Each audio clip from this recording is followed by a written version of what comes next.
Physical methods.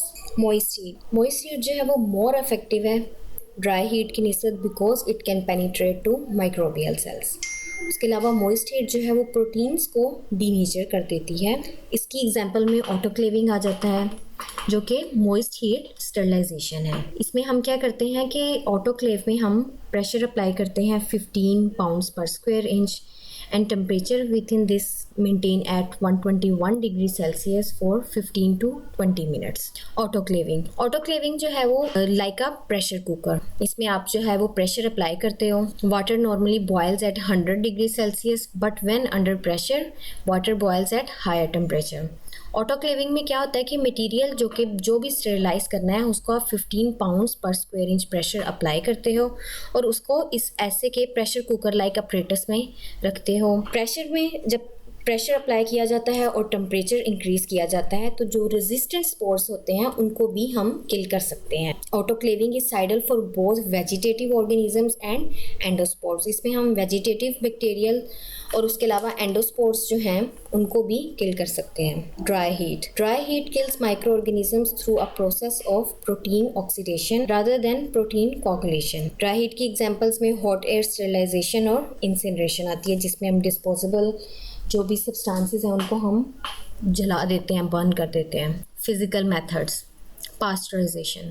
Pasteurization is the mild heating of milk and other materials to kill particular spoilage organisms or pathogens. It doesn't, however, kill all organisms. Milk is usually pasteurized by heating to 71 degrees Celsius for 15 seconds in a flash method or 62 degrees Celsius for 30 minutes in the holding method. Pasteurization जो है वो Louis Pasteur ने discover की थी और pasteurisation का basically मोटो ये था कि आप dairy products milk, yogurt, beers वगैरह को जो है वो ज़्यादा देर तक यूज़ कर सको। 1860 में पास्चराइजेशन जो है वो लुइस पास्चर ने डिस्कवर की थी और इसमें होता क्या है कि आप मिल्क को या डेयरी प्रोडक्ट्स को 60 और अराउंड अबाउट 60 डिग्री सेल्सियस पर जो है वो 30 मिनट्स के लिए बॉईल करते हो। इसमें हम जो है उनको कम्प्लीटली स्टेरिलाइज नहीं करते, माइक्रो ऑर्गेनिजम्स को किल नहीं करते क्योंकि इससे जो है वो इनके टेस्ट पर अफेक्ट होता है।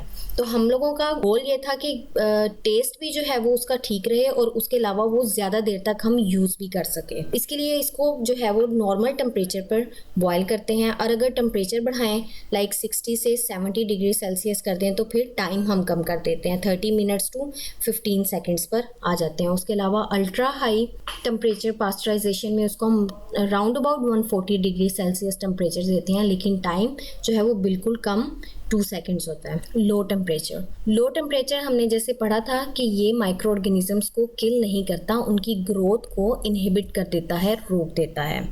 Low temperature inhibits microbial growth by slowing down microbial metabolism. Example include refrigeration and freezing. Refrigeration at 5 degrees Celsius slows the growth of microorganisms and keep food fresh for a few days. And freezing at minus 10 degrees Celsius stops microbial growth but generally doesn't kill microorganisms and keeps food fresh for several months. जब भी हम किसी चीज़ को fridge कर देते हैं तो उसको हम बहुत अरसे तक यूज़ कर सकते हैं। उसकी रीज़न क्या है कि उसमें माइक्रो ऑर्गेनिजम्स की ग्रोथ रुक जाती है और चीज़ जो है वो हमारी ज़्यादा टाइम तक फ्रेश है। रेडिएशंस जो हैं वो दो तरह की होती हैं, ionizing radiations and non ionizing radiations. As the name indicate ionizing radiations जो हैं इनको हम आयोनाइजिंग रेडिएशंस इसलिए बोलते हैं कि ये जो है वो क्या करती हैं, आयनाइज कर देती हैं मॉलिक्यूल्स को और ये इनका मोड ऑफ एक्शन भी ये है कि ये जो है वो फ्री रेडिकल्स प्रोड्यूस कर देती हैं।